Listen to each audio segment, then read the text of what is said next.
L'ambassadeur, représentant permanent du Maroc auprès des organisations internationales à Vienne, Ezzedine Farhan, a réitéré aujourd'hui, lundi, la ferme volonté du Royaume de renforcer la coopération pour faire face aux défis liés au changement climatique. Lors de la réunion du groupe des partenaires méditerranéens de l'OSCE sur le thème renforcement de la coopération face aux défis climatiques,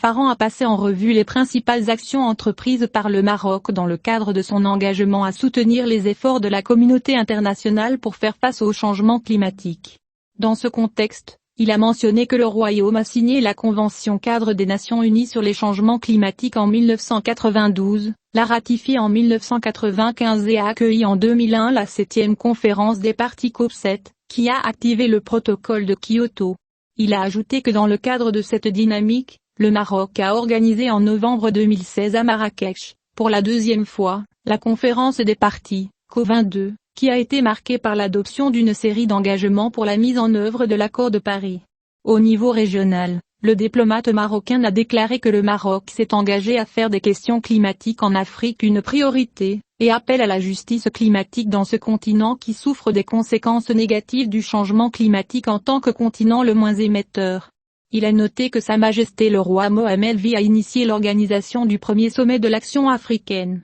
en marge de la 22e session de la conférence des parties en novembre 2016, qui a été l'occasion pour les dirigeants africains de coordonner leurs interventions dans la lutte contre le changement climatique, ainsi que de rechercher les meilleures solutions aux défis climatiques auxquels le continent est confronté. Farhan a déclaré qu'au cours de ce sommet, les chefs d'État africains, à l'initiative du Maroc, se sont engagés à accélérer la mise en œuvre des initiatives visant à renforcer la résilience de l'Afrique aux menaces climatiques, notamment l'initiative africaine d'adaptation aux effets du changement climatique et l'initiative d'adapter l'agriculture en Afrique au changement climatique. 3A, et l'initiative sécurité, stabilité et durabilité, 3S. Il a souligné que le Maroc considère que le renforcement de la coopération pour lutter contre le changement climatique doit s'incarner dans la mise en œuvre continue et cohérente de l'accord de Paris, qui prévoit la communication d'une contribution déterminée au niveau national tous les 5 ans à partir de 2020.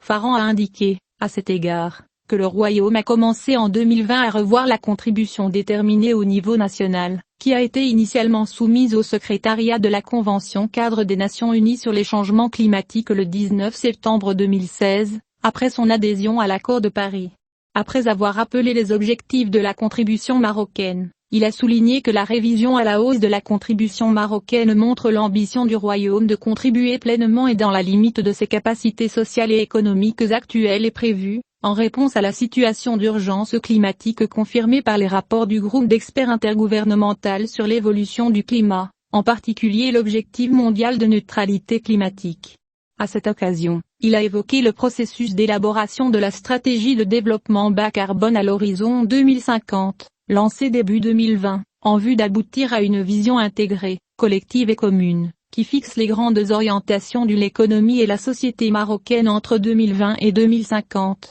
Qui intègre de profondes transformations économiques et sociales dans un monde sans carbone. L'ambassadeur du Maroc a souligné que les effets du changement climatique nécessitent, plus que jamais, de redoubler d'efforts pour renforcer la coopération entre les partenaires méditerranéens et l'OSCE, ajoutant que nous devons créer un programme de travail pour définir un objectif commun sur l'adaptation et le renforcement de la résilience de la région méditerranéenne et d'identifier les besoins collectifs et des solutions pragmatiques au changement climatique, y compris son impact sur l'avenir de l'humanité.